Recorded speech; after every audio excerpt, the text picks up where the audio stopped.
Well, I'm going to introduce the theme of the year. We're going to have the same theme all the way through the year, as I think Singamati has also taken the same approach. I really like that, actually. It gives a kind of unifying kind of effect. I'm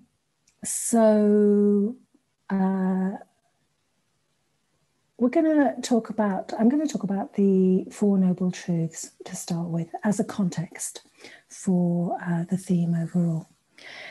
And they are, you could say they're the most concise teaching and a teaching that all Buddhist schools share. So there's a lot of diversity with the different Buddhist schools. They emphasize different things.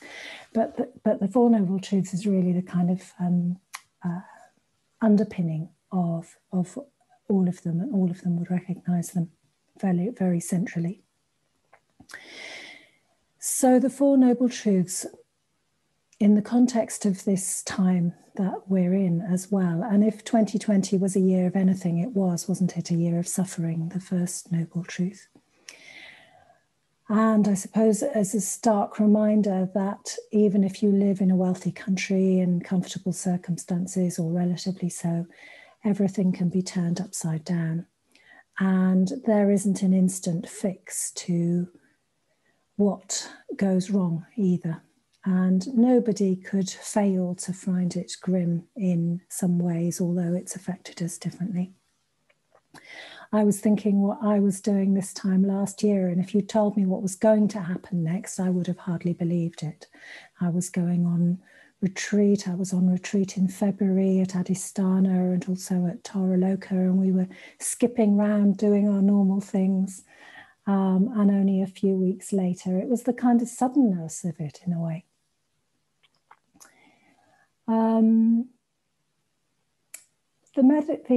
The Noble Truths are a medical model. So we've been preoccupied, haven't we, with medical processes. We've been preoccupied with finding a cause and a cure, above all a cure, and a way out of the predicament of the pandemic. And the Buddha had a more universal medical formulation, as we probably all know. So I'm going to share screen. So yeah, the Four Noble Truths. So the first Noble Truth, this is the symptom. And from the Buddha's point of view, this more universal way of looking at suffering, life as normally lived is dukkha, or suffering, or unsatisfactory. At the very least, there's some kind of grumbling feeling that things are inadequate and aren't quite right, all the way through to, the most unbearable suffering. So that's the symptom. The second Noble Truth, the cause, and that is neurotic craving, based particularly on our belief of a separate selfhood and the idea we can get happiness by grabbing what we do like and pushing away what we don't. So craving in the sense of the wanting, and also trying to get rid of the things that don't please us.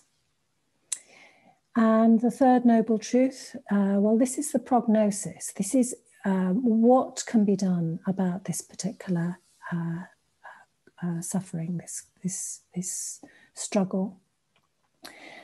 And the third Noble Truth says that there is a cure. It's very hopeful that enlightenment is possible, and we can grow beyond our limited sense of ourselves. And there's a way out. And the fourth Noble Truth is the cure itself. This is the Noble Eightfold Path, and this is how we live our life in accordance with our higher vision. So those are very familiar to probably all of us in a way, but I think it's really important just to keep coming back to these very fundamental teachings. Sangharakshita said, one of his aphorisms was, "There's no higher teachings, just deeper understandings." and we can come back and back to these. And when I was thinking about this talk, I was listening to some other talks on the same topic. Is sometimes how I get into these, how I prepare. And one particular discussion was going on about the third truth, which I've never really made that much of a connection with. It's like, come on, let's get on to the fourth bit. You know, it's like, yeah, come on, let's get on with it, sort of thing.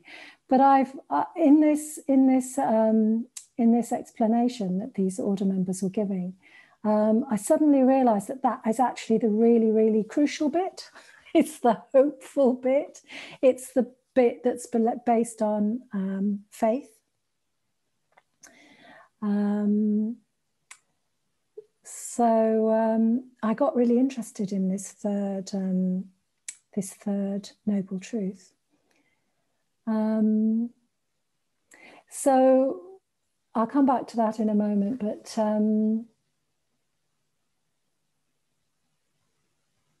personally, in terms of the first noble truth, personally, like all of us, this year, I've really had to meet face to face the suffering that comes with not being able to do what I want. And that really sort of highlights the truth of the teaching of craving, and the sort of distress it causes. So doing what I want is mostly how I run my life, really, even though I've been practicing Buddhism for all this time. You know, my choices are often built on, you know, what can I have more of that I like. And I've been surprised what's mattered and what hasn't. It's been a real reflection on that. So I found for myself personally, singing has mattered. You know, I want to sing with others. It's not the same singing along to recordings. A well-functioning health system that I take for granted most of the time, that matters. Hugging my friends matters. Cooking for my friends matters. And some things I've been surprised that don't matter so much, like being away from home and being free to travel or eating out. Surprisingly, I haven't particularly missed that. And it'll be different for all of us. I definitely think my fear of a situation like this would have been greater than the actuality of living it. It's been... I'm kind of glad I didn't kind of quite clock it was all coming, because I think the anxiety of it would have been worse in the sort of anticipation.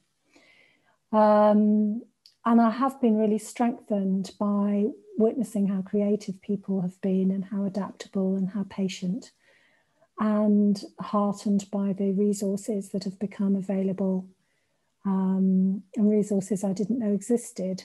I think it was really precious to me that one of the neighbours very, very early on in the first lockdown pushed a little note through our door saying, you know, here's my phone number if you need me to go and shop if you get ill. You know, like this was before anything was really set up in terms of backup plans. And we've had some amazing things in the Sangha, haven't we? Like international online festival days rolling around the world, starting in New Zealand and ending in California. And you know, it's extraordinary kind of creativity. And it's been a lesson to me on how stress shows up in my psyche, including in the subtle ways, and how my habits get a grip on me. And real time to reflect on what's made us truly contented, what we depend on, and actually what we don't. So it's been an interesting time to think about craving. So then there's this third noble truth, and this is the one I've often brushed past, as I said, in a way. I've wondered why we don't just go to the fourth noble truth, the Eightfold Path, the answer. But in listening to these other talks, I just really started to think about why this third noble truth is important and why it's there. Because seeking pleasure makes sense if there isn't a way out. That's of course what you would do. You'd eat, drink and be merry. you'd sex, drug and rock and roll. You know, that's what you do, isn't it? If you didn't think that there was anything other than a short time on this earth where you can just make the most of all the nice things. And if life is just unsatisfactory, you might as well just seek pleasure. So this third truth is saying that suffering can cease and enlightenment exists. And even though we haven't experienced enlightenment, I don't think, presumably we wouldn't be here, we wouldn't be practicing on the Buddhist path if we hadn't had experiences which we can interpret as pointing in that direction. So we can kind of extrapolate from the experiences maybe we've had in meditation or listening to the Dharma or trying to put Dharma into practice, that another way of life is possible other than the constant, relentless seeking for something more pleasurable than the last high, wherever that comes.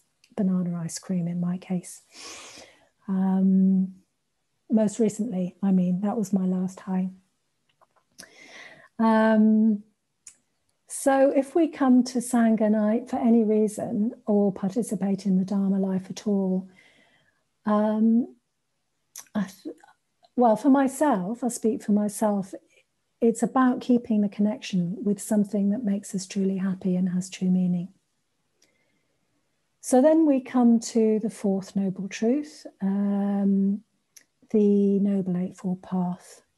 Because just saying stop craving or stop aversion, stop pushing things away, isn't really going to get us anywhere, is it? It's a bit like saying don't be ill, to go back to the medical model, just like stop it, stop being ill.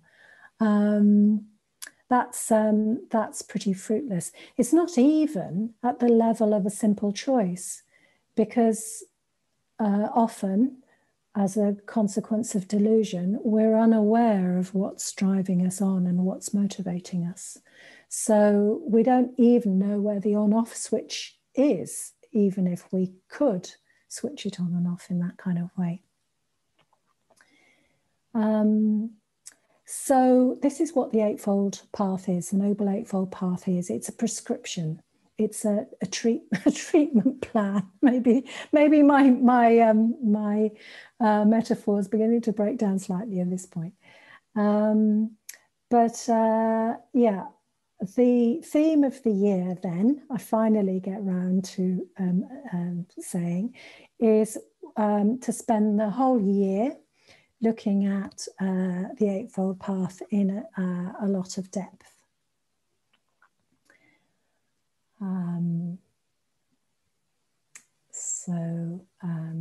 Just going to talk you through that. Again, this will be very familiar to many of you, but we're going to have a few weeks on each of the limbs, the aspects of the Eightfold Path. And the first thing I'll say is that there is this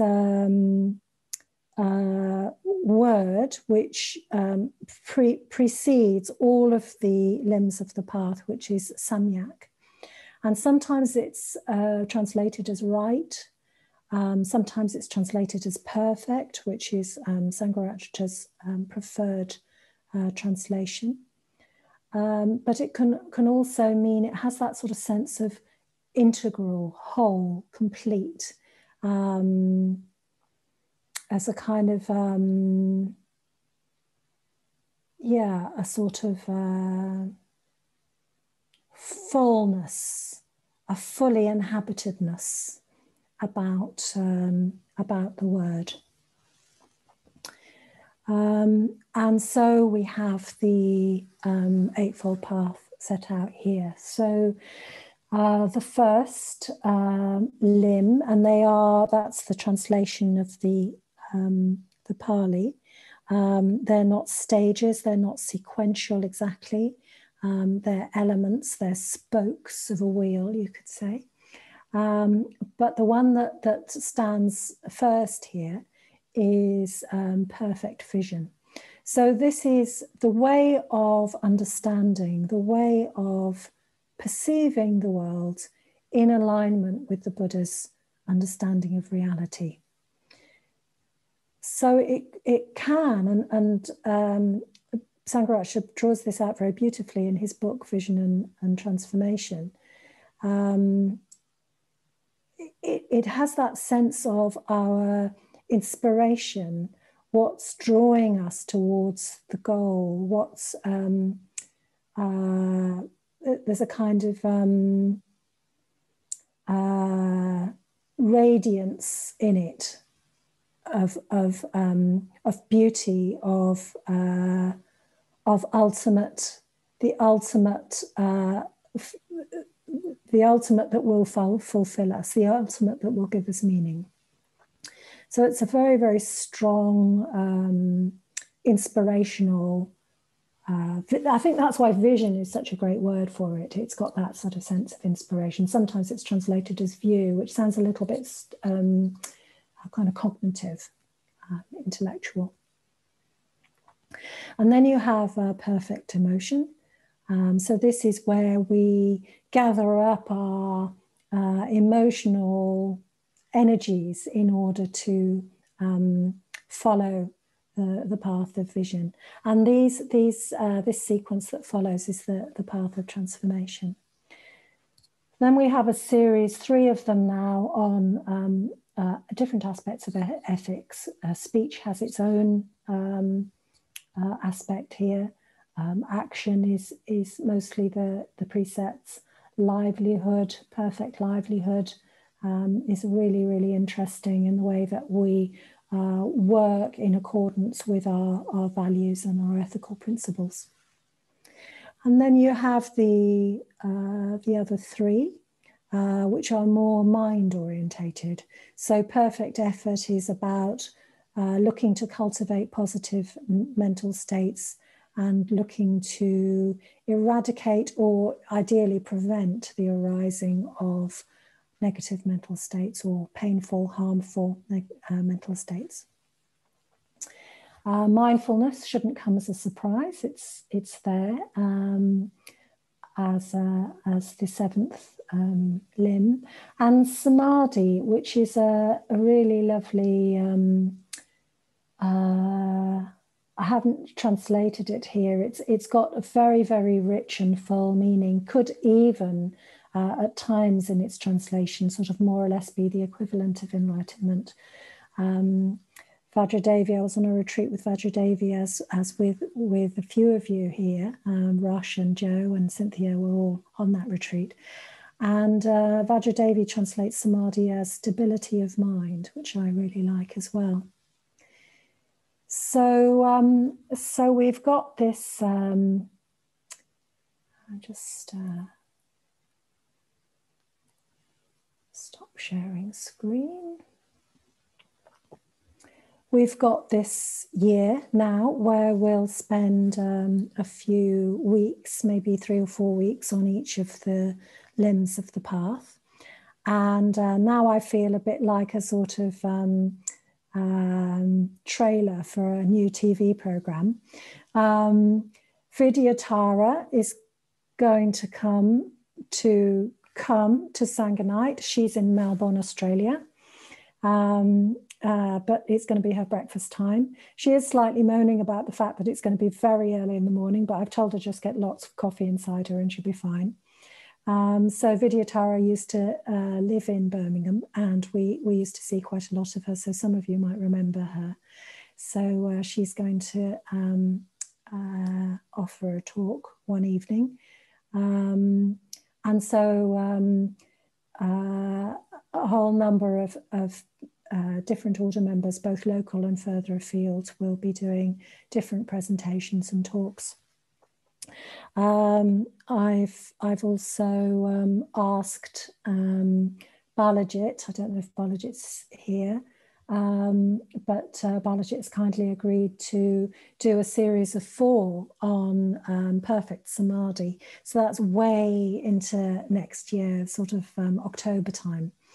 This year, I mean, you know what I mean.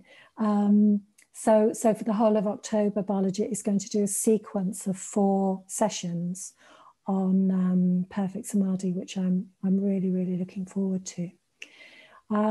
Interspersed as well between the different limbs of the path, I followed something which, again, Singer Matti sort of started to a practice she was following in her planning, which is to have something more devotional on the full moon, or the Thursday closest to the full moon. So Sagara Shri will, the next time that happens, the next full moon, Sagara Shri will be doing a devotional practice, a puja, for that evening. So yeah, so that's the kind of shape of the next, well, probably it will run through right to the end of the year. We'll probably pick out themes, different particular themes in November and December, but until then we'll be working through the different limbs of the Eightfold Path, hoping that this prescription will be sort of beneficial, healthful, growthful, and a way of strengthening the heart of the Sangha that Sangha Night represents. So I'm just going to ask Matti now, just while I say a little bit more. So Matti, if you could arrange breakout groups in groups of 4, that'd be fantastic, fairly randomly. While I just explain the topic of the group. So going back to the third noble truth, I was saying that we would very understandably and reasonably follow a life of the pursuit of pleasure if we didn't believe there was some other meaning or some other way of living that was worth pursuing. And we didn't just give in to the pushes and pulls of the temptations of life. So my question really is, what gives you confidence that that way of living may lead to enlightenment? Is a really big concept, but lead you to greater meaning, more contentment of a really fulfilling kind? Why? What leads you to think that Dharma practice is a way out of suffering? I suppose that's really the gist of it.